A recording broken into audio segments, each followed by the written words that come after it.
Who is Antonino Buenaventura? His life story and his achievement. So, hi.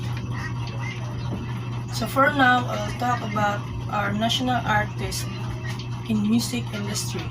So I choose Antonino Buenaventura as a subject to this documentary video. So this is a picture of Antonino Buenaventura.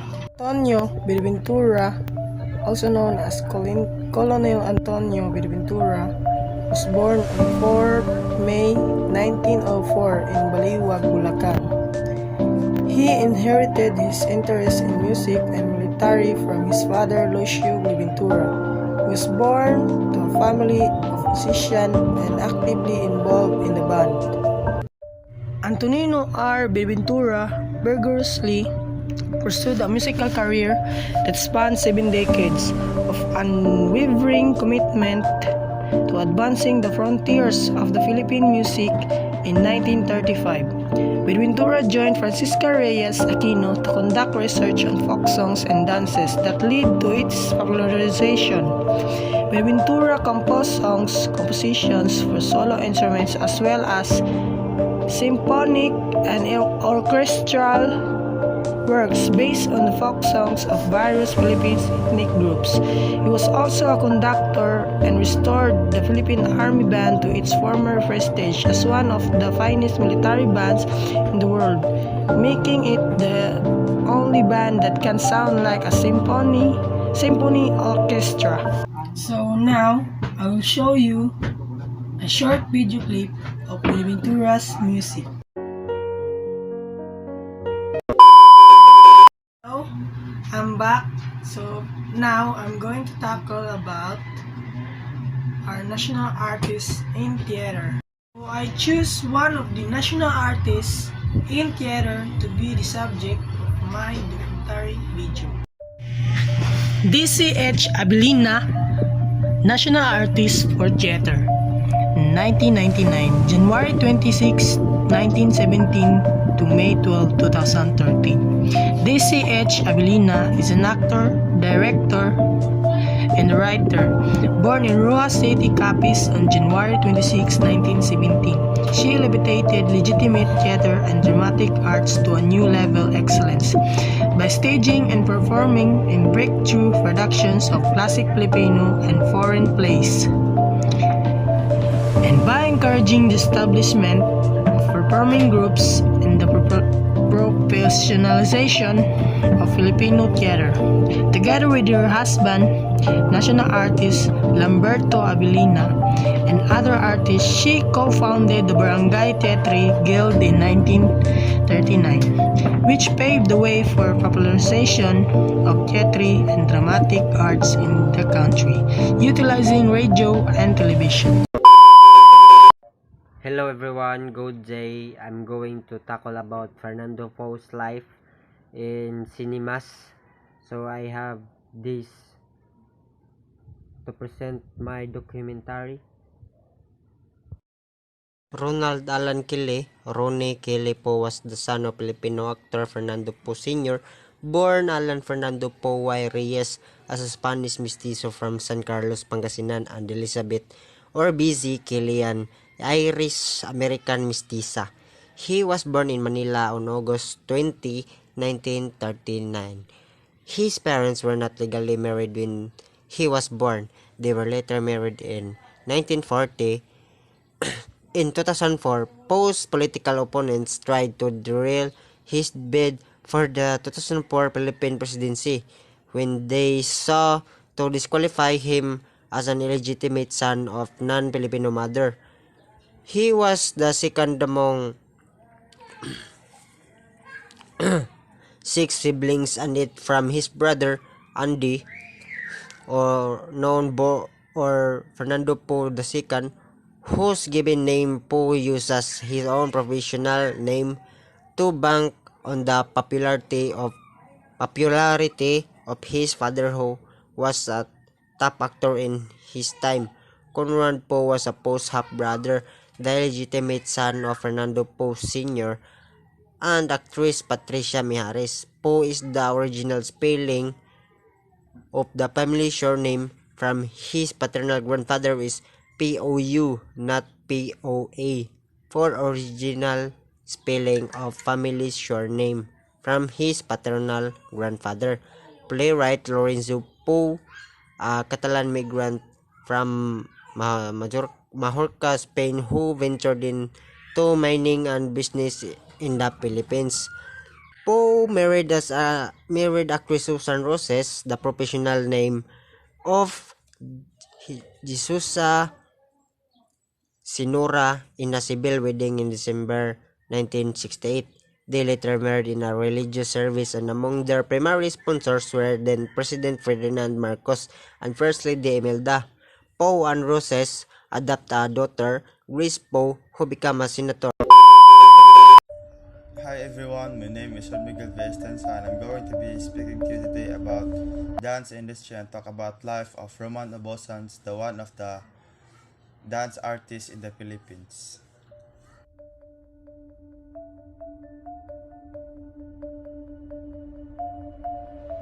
Ramon Arevalo Obosan was born on June 16, 1938. Ramon Arevalo Obosan was a Filipino dancer, choreographer, stage designer, and artistic director.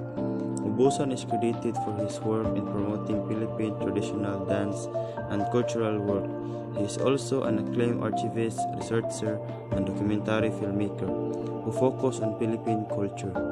He also founded Ramon Obosan Folkloric Group in 1972. Among the awards Obosan received was the Patnubay ng Kalinangan Award by the City of Manila in 1992, the Gawad GCP para sa Sining Award in 1993, and the prestigious National Artist of Philippines Folk Dance in May 2006.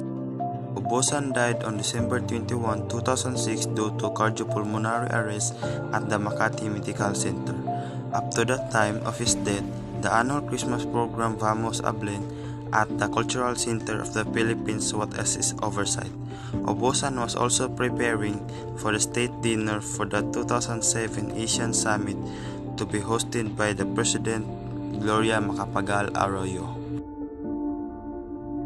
Among Obosan notable works are the following.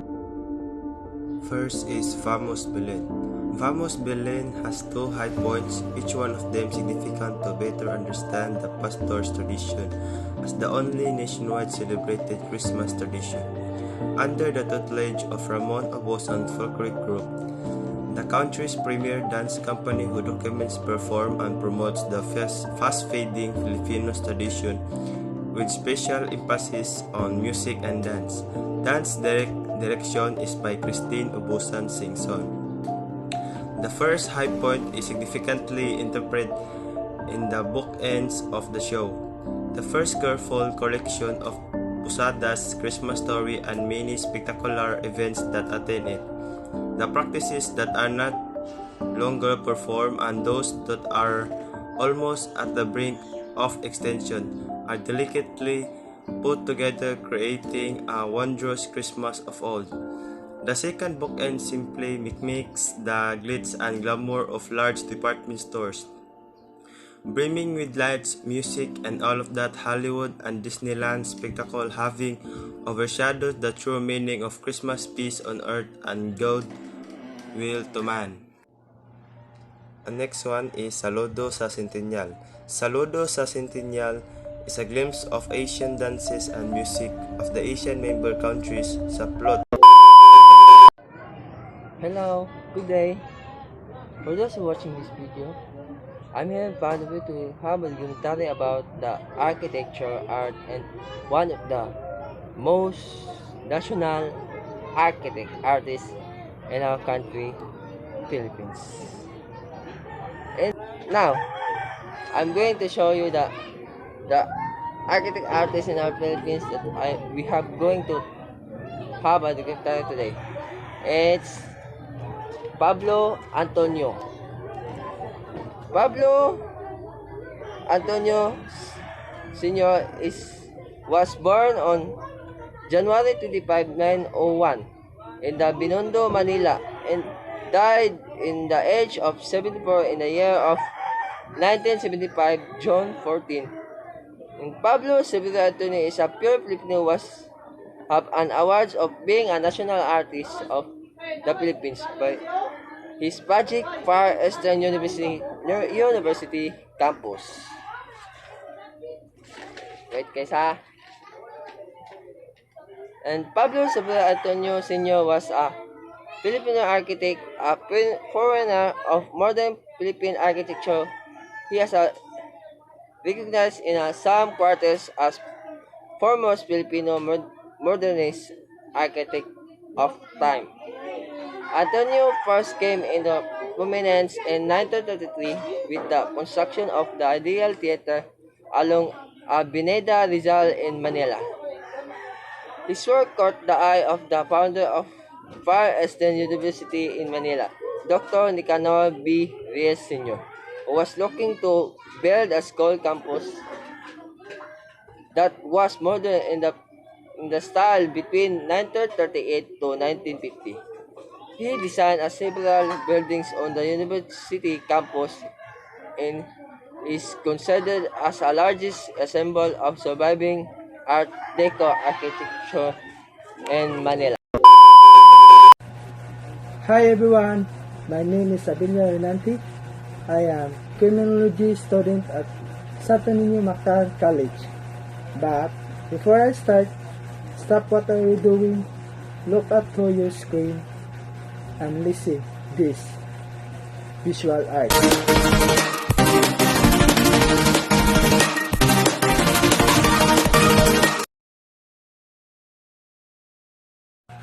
Today, I'm going to be showing you some of artworks of Fernando Amersalo. But, who is Fernando Amersalo?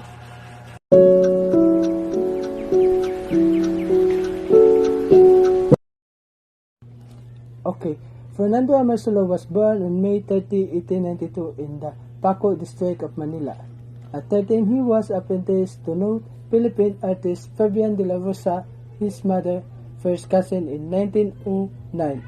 Amersalo enrolled at the Liceo of Manila and then attained the Fine Arts School at the University of the Philippines with graduating in 1914. So, we're going to show you some of famous painting and artworks of Fernando Amersalo. Afternoon Meal of the Rice Workers. This painting is the one of the major painting of Fernando Amersalo. It deals with the simple life of farmers after their work at the field. This complements the way of living of the Filipino farmers at the field. You can see the hard work and the effort just to gain something for their daily livings. The Malacanang in the River is a painting of Amersalo that depicts the different style of color and lighting in the canvas. The Malacanang is a official residence of the President of the Philippines. Hi guys, so now I'm going to tackle about architecture. So there are many architects in the Philippines. One of them is Leandro B. Locsin. So now I'm going to tackle about his life and being an architect. So Leandro B. Locsin reshaped the urban landscape, the distinctive architecture reflective of Philippine art and culture. He believes that the true Philippine architecture is the product of two great streams of culture, the Oriental and the Occidental, to create a new object of profound harmony. It is this synthesis that underlies all his works, with his achievements in concrete reflecting his mastery of space and scales. Every Locsin's building is an original and identifiable as a Locsin with themes and floating volume. The duality of light and heavy, buoyant and massive running in his major works from 1955 to 1994. Locsin has produced 75 residences and 88 buildings, including 11 churches and chapels, 23 public buildings, 48 commercial buildings, 6 major hotels, and an airport terminal building.